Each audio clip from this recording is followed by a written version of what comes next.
Food safety is something that affects all people, no matter their age or social standing or how much money they have. It is something that can affect us all. Now, to better understand food safety, let's define it. According to Dr. Nina McGrath from the European Food Information Council, food safety can be described as all practices that are used to keep our food safe. So basically what she's saying is that food safety applies from the production of the good to the processing and even the preparation of the food in some kind of kitchen, whether it's a restaurant or a house. Now, the quality of our food supply should be extremely relevant to the animal agriculture industry for a couple of reasons. Obviously, millions of people are made sick every year and they're infected by foodborne illnesses. However, the loss of income will likely have a more direct effect on the animal agriculture industry. According to the Center for Biotechnology, over $7 billion in losses occur annually due to food safety episodes. This $7 billion includes money spent to notify the public, to pull food from shelves, for lawsuits, but a large chunk of this money lost is actually from a decrease in demand due to the public being scared that a product is not safe anymore. Now, extra care must also be taken by food producers because a mistake by them can have a very large-scale effect on the public. If a single household were to infect people, it would likely be just their family. Now, if a large company were to make a mistake, this has the potential to infect thousands. Now, large leaps have been made in animal agriculture to achieve a safer food supply in the last century, but like in all things, progress can still be made. This chart gives us a little bit of an idea of the kind of agricultural products that are susceptible to creating food outbreaks. Food outbreaks have a huge effect on consumers. We would like to identify three main areas in which there are concerns. The first one that we would like to highlight is that food safety is a concern for consumers because consumers deserve to know if what they are eating is safe. There can be deadly effects and health concerns for consumers who eat food that has been contaminated. The CDC released statistics that demonstrate how fatal of an issue food safety can be. Based on these numbers, it's clear that food safety is a major health concern that affects many people. While anyone can get sick from eating contaminated food, there are certain populations of consumers that are at higher risk of food safety-related issues. According to the FDA, people with weakened immune systems, pregnant women, adults over the age of 65, and children under the age of 5 are at higher risk. People with weakened immune systems due to diabetes, liver or kidney disease, alcoholism, and HIV/AIDS, or who are receiving chemotherapy or radiation therapy, cannot fight germs and sickness as effectively. For example, people on dialysis are 50 times more likely to get a listeria infection. Pregnant women are more likely than other people to get sick from certain germs. For example, pregnant women are 10 times more likely to get a listeria infection. Older adults who are 65 or older have a higher risk of infection because as people age, their immune systems and organs don't recognize and get rid of harmful germs as well as they once did. Nearly half of people aged 65 and older who have a lab-confirmed foodborne illness from Salmonella, Listeria, or E. coli are hospitalized. Lastly, children who are younger than 5 years old have immune systems that are still developing, so their body's ability to fight germs and sickness is not as strong. Food poisoning can be particularly dangerous for them because illness can lead to diarrhea and dehydration.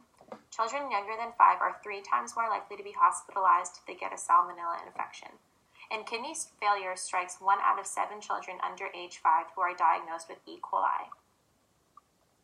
It is my hope that the following information demonstrated why risk of disease or illness is a huge reason as to why food outbreaks affect consumers.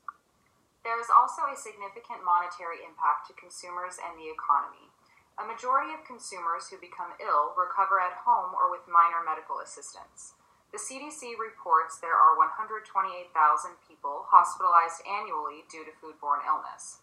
A report released by the USDA's Economic Research Service estimates the cost of foodborne illnesses in the U.S. tops $15.6 billion and causes a loss of 61,000 quality-adjusted life years annually. 15 major pathogens are responsible for more than 95% of these illnesses, with Salmonella alone costing an estimated $3.6 billion. These cost estimates account for inpatient medical care, outpatient expenses, and lost wages. A percentage of affected consumers pursue legal remedy for their illness. Federal jury trials held between 1988 to 1997 were analyzed, with juries awarding a median of $25,560. This ranged from $0 to $2.37 million in $1998. Demographic characteristics of the plaintiff, the ability of plaintiffs to link their illness to a specific pathogen, and the severity of the health impact resulted in higher awards. Most U.S. consumers have faith in the safety of the food supply chain. In general, consumers expect their food products to be free from contamination and to be efficiently recalled if there is a problem. However, the incidence of foodborne illness suggests problems remain. Research findings indicate that U.S. consumers are willing to pay more for higher levels of safety due to risk for microbial, chemical, or physical contamination. How much more, however, has been found to vary considerably depending on the research setting, the products being studied, the extent of risk reduction, and the research participants' adherence to safe food handling practices, perception of risk, and demographic characteristics.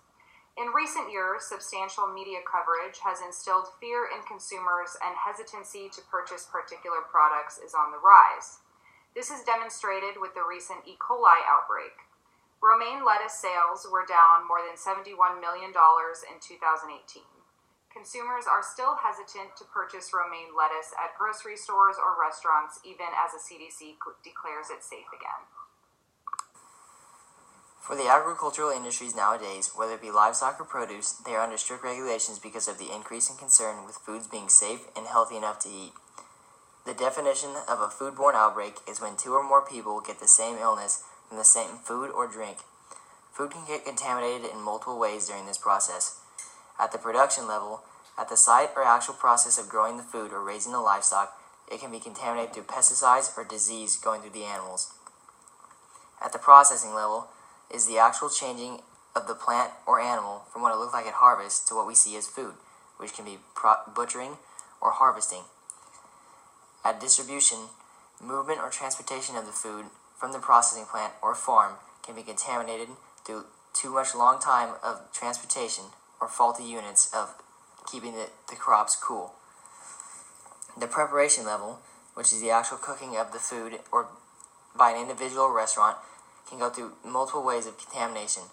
For example, an unsanitized knife cutting multiple foods which could transfer pathogens. The responses of foodborne outbreaks are both local and federal. For the local, most of the foodborne outbreaks are at the local range, where most local agencies such as county health departments or public health officials can solve this problem. At the state level, this is when a foodborne outbreak across multiple counties and or cities, where the state's agricultural department would most likely work with federal public health agencies like the FDA. As for federal, these are agencies such as the CDC or the FDA, where the outbreak is usually widespread, that can go to the extent of finding where they have to go to the extent of finding how the illness started and what it does, and how they can plan steps ahead in the future so it can be prevented.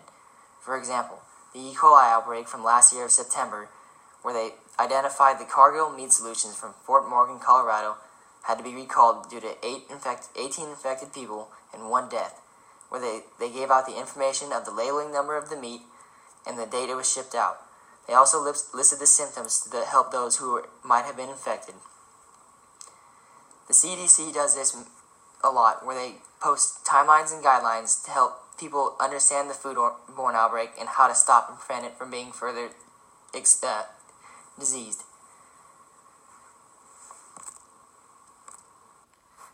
There are two approaches to solving the issue of foodborne illness outbreaks: reacting and attempting to control the outbreak, and taking preventative measures, which is more proactive. This process, applied by many institutions, such as the Center for Disease Control, or the CDC, is cyclical. If one of the aforementioned illnesses or diseases becomes a major issue, then the pattern is to isolate its cause, implement preventative controls, and proceed to monitor its effectiveness while adjusting the preventative measures for that specific illness. Currently, when a multi-state foodborne illness breaks out, the CDC launches an investigation. The CDC collects epidemiologic, traceback, and food and environmental testing data where the outbreak occurred. The goal is to find a common factor in the illnesses and attempt to control the outbreak from spreading any further. This requires inspection, scientific testing, analytics, and interviews of sick people. According to the CDC, they take action when there is clear and convincing information linking illnesses to a contaminated food. While there are regulations that production facilities are required to comply with, this does beg the question, how can we prevent foodborne illnesses? The FDA introduced the Food Safety Modernization Act, or the FSMA, as an answer to this question. The FSMA is a legislation passed by Congress in 2011. It seeks to strengthen existing and implement new preventative measures for the safety of consumers. These solutions are rooted in all aspects of production and transport.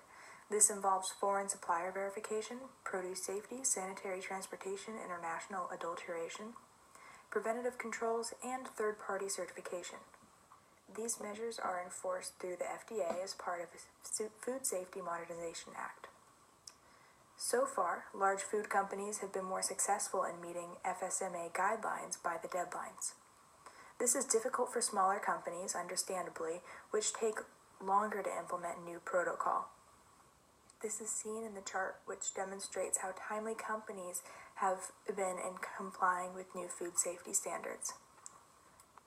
While consumers don't directly control the safety of their food on the level of production and transportation, there are measures that consumers should take to prevent foodborne diseases.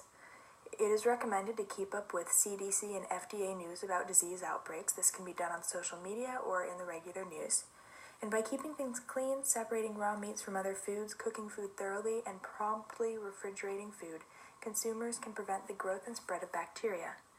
The historically prevalent issue of foodborne diseases will steadily decrease through persistent, reactive, and preventative measures.